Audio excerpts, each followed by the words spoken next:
What's up, fight fans? Welcome to Sportskeeda MMA's daily news roundup for March 3rd. Conor McGregor is doing one of his routine flexes on social media again, and no, he's not showing off a watch, a car, or a Lamborghini yacht this time.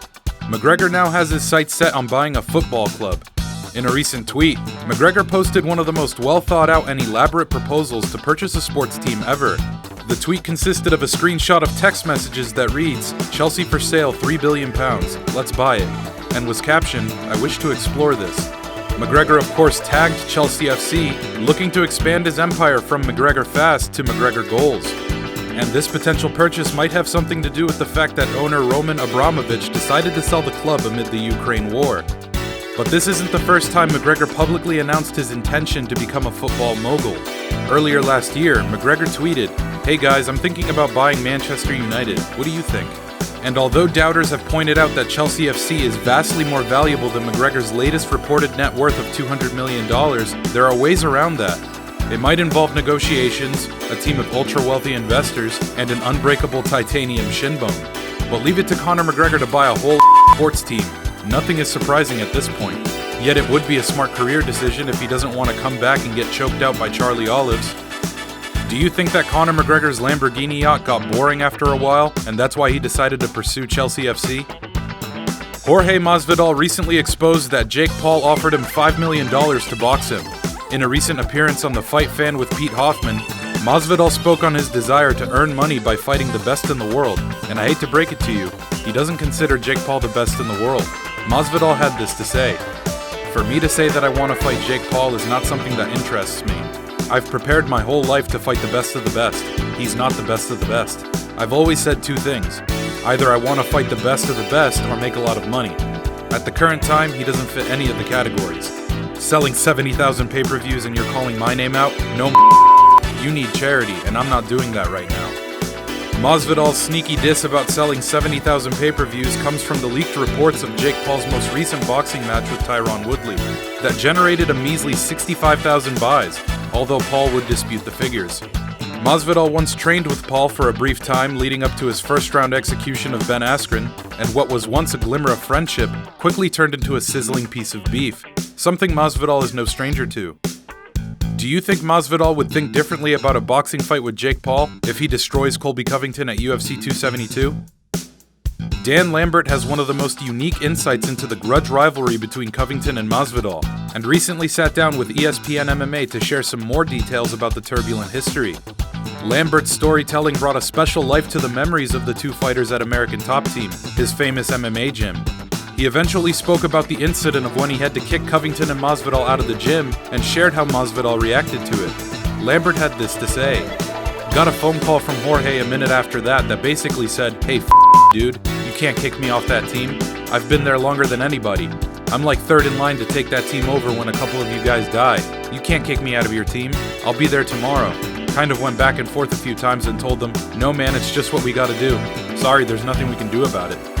Lambert then admitted that his kids were the reason Masvidal was allowed back into American Top Team, and continued with this. "You know, every couple of days over the next couple of months I get a call from Jorge. 'Hey man, when am I coming back to train? When am I coming back to train?' And like a month or so after that I sent a text to my kids about something, and one of my kids or two of my kids responded, 'Hey, sorry, I made a deal with Jorge. Promised him I wouldn't talk to you anymore until he's allowed back at the gym. And I kind of tapped out and eventually realized I was never going to get rid of this guy.' At least the decision to let him back in was a good one, especially with all the money Masvidal generated in the years that followed." Do you think Jorge Masvidal would have had the same success if he instead went to another MMA gym? This week, Uncle Dana was ruthless with his business decisions.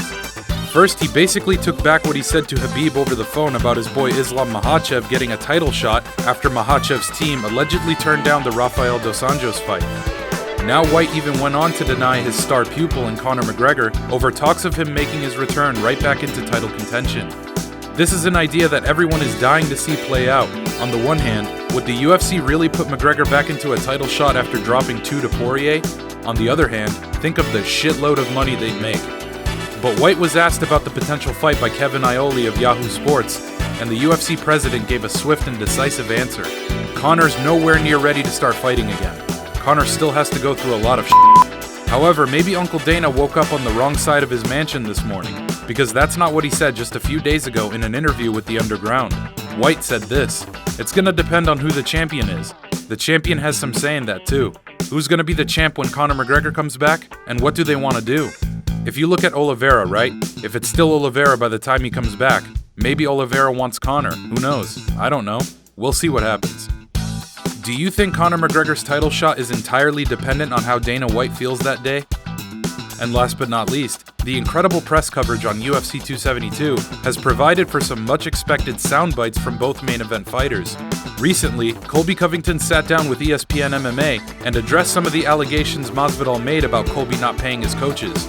Hilariously, Covington decided to rifle off some insults. "I'm not a felon like him. I'm not a thief. If you want to talk about money, let's talk about him. He's got 2 theft charges. Grand theft, he stole a car. The guy's a criminal. He's a thief. He's went to jail for stealing. So if you want to talk about money and screwing someone, he needs to look in the mirror. That's exactly who he is." Well, at least we know now that the reason Colby Covington didn't pay his coaches is because Masvidal played a little too much GTA in his time. In all seriousness, Colby would go on to say that he always paid the agreed percentage at American Top Team, which at the time was allegedly 5%. That about does it for Sportskeeda MMA's most exciting news from the MMA world. Here is one final question for you fight fans. When it's all said and done, who will have the more impressive career, Masvidal or Covington? Don't forget to subscribe and follow Sportskeeda MMA on all our social media platforms. I'm Alex, and as always, thanks for tuning in.